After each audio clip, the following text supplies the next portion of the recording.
किसी को इतना भी मत डराओ कि उसका डर ही खत्म हो जाए। ये जो डायलॉग है वह आपने अपनी जिंदगी में कभी ना कभी सुना होगा और प्रेजेंट टाइम में जो यूक्रेन और रशिया की वॉर है उस सीन में यह जो डायलॉग है वह बिल्कुल ही फिट बैठता है। जैसा कि आप सभी को पता है कि प्रेजेंट टाइम में रशिया और यूक्रेन में भीषण युद्ध चल रहा है और रशिया की तरफ से यूक्रेन के काफी सारे जगह पर कब्जा भी करा जा चुका है, जिसके चलते अमेरिका की तरफ से रशिया पर काफी सारे सैंक्शंस लगाए गए। जैसे कि आप सभी को हमने पिछले वीडियो में यह बताया था कि अमेरिका रशिया पर हर टाइप के सैंक्शन लगा सकता है। वह रशिया को स्विफ्ट पेमेंट सिस्टम से अलग नहीं करा जा सकता, क्योंकि किसी भी देश को स्विफ्ट बैंकिंग सिस्टम से अलग करना मतलब कि उस पर फाइनेंशियल न्यूक्लियर बॉम्ब गिराने के जैसा है। और प्रेजेंट टाइम में जो जानकारी मिल रही है उसके अकॉर्डिंग अमेरिका और यूरोपियन यूनियन की तरफ रशिया पर फाइनेंशियल न्यूक्लियर बॉम्ब गिरा दिया गया है, मतलब कि रशिया को स्विफ्ट बैंकिंग सिस्टम से बिल्कुल ही अलग कर दिया गया है। इसका जो मतलब है वह अगर हम आपको आसान भाषा में समझाएं तो यह तो आप सभी जानते हैं कि हर एक देश के पास अपने फॉरेक्स रिजर्व होते हैं, जिनको कि हर एक देश के द्वारा डॉलर में मेंटेन करा जाता है। प्रेजेंट टाइम में इंडिया के पास 632 बिलियन यूएस डॉलर के फॉरेक्स रिजर्व हैं, वहीं रशिया के पास 640 बिलियन यूएस डॉलर के रिजर्व हैं। क्योंकि रशिया को प्रेजेंट टाइम में स्विफ्ट बैंकिंग सिस्टम से अलग कर दिया गया है तो रशिया के पास जो रिजर्व डॉलर में मौजूद है वह रशिया के लिए बिल्कुल ही बेकार हो गए हैं। मतलब कि अब रशियंस या फिर रशियन बैंक दुनिया के किसी भी कंट्री से डॉलर में पेमेंट नहीं कर सकते हैं। प्रेजेंट टाइम में स्विफ्ट बैंकिंग सिस्टम से अलग करने पर जितने भी रशियन यूट्यूब चैनल हैं, रशियन न्यूज चैनल्स हैं, उनको किसी भी प्रकार से डॉलर नहीं दिए जाएंगे, मतलब कि उनकी बैंकों को डॉलर्स की सप्लाई नहीं होगी। और प्रेजेंट टाइम में रशियन बिलियनियर्स यहाँ पे Russian banks, Russian foreign reserve केवल देखने के बचे हैं। अब रशिया किसी भी टाइप से डॉलर्स का यूज नहीं कर सकता है। आपको बता दें कि किसी भी कंट्री को स्विफ्ट बैंकिंग सिस्टम से अलग करना मतलब फाइनेंशियल न्यूक्लियर बॉम्ब गिराना है। सबसे पहले तो आपसे हम ये क्वेश्चन पूछना चाहेंगे कि यह जो पूरा स्कैनियो बना मतलब कि रशिया और यूक्रेन का वॉर, इसमें सबसे ज्यादा गलती किसकी है? और ये जो मामला है वह यहाँ तक नहीं रुकेगा। अमेरिका ने स्विफ्ट बैंकिंग सिस्टम से रशिया को अलग करके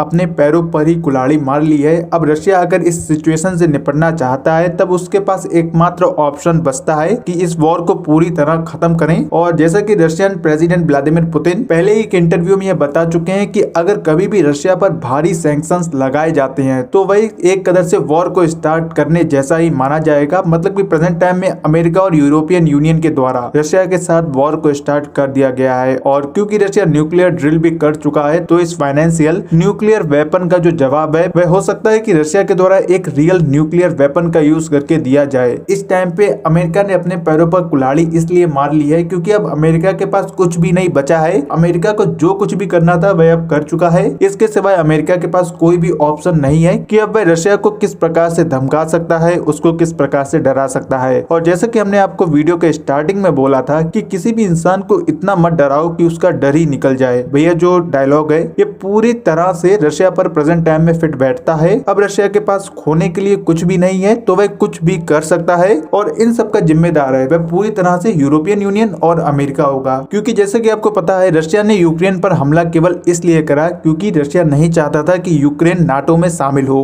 और अमेरिका की तरफ से यूक्रेन को नाटो में शामिल करे जाने के लिए काफी ज्यादा प्रयास करे गए। और अगर अमेरिका सच में दुनिया को विश्व युद्ध के खतरे से बचाना चाहता था तो अमेरिका की तरफ से अगर स्टार्टिंग में यह कह दिया जाता कि यूक्रेन को नाटो में शामिल नहीं करा जाएगा तो आज सिचुएशन कुछ और होती। लेकिन प्रेजेंट टाइम में दुनिया एक ऐसी जगह पर खड़ी है जहां पर रशिया पीछे हटने वाला नहीं है और अमेरिका जो करना था वह सब कर चुका है और प्रेसिडेंट व्लादिमीर पुतिन को आप बहुत ही अच्छी तरह से जानते हैं। तो फिलहाल के लिए वीडियो में इतना ही। रशिया और यूक्रेन वॉर की जो आगे की अपडेट्स हैं वह आपको हिंदी स्पेस चैनल पर ऐसे ही देखने को मिलती रहेंगी। तो आज के लिए बस इतना ही। अगर आपको यह वीडियो इन्फॉर्मेटिव लगी हो तो इस वीडियो को लाइक और शेयर करने के साथ ही हिंदी स्पेस चैनल को जरूर ही सब्सक्राइब करें। तो मिलते हैं अगले वीडियो में, तब तक के लिए जय हिंद, जय भारत, वंदे मातरम।